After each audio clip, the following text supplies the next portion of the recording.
15 वर्ष दादा तुम्ही खासदार व्हायच्या आधी बरेच खासदार झाले, परंतु आमच्या गावातील लोकांना किंवा गावांना किंवा त्या मतदारसंघातील कोणतं गाव आहे हे एकही खासदाराला सांगता येत नाही.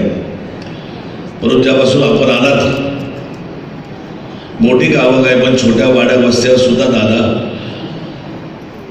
वस्त्यांनाच नाही, त्या कुटुंबामधील काही अनेक कुटुंबांना आपण भेट दिल्यात. आणि ज्यावेळेस माणूस सर्वसामान्य माणसाच्या मनामनामध्ये ज्यावेळेस बसतो मग तो हटत नाही. आपण फक्त पुढारीवर अवलंबून नाही राहिला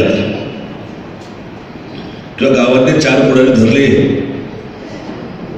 आणि मग खासदारकीचं किंवा गावचं राजकारण केलं.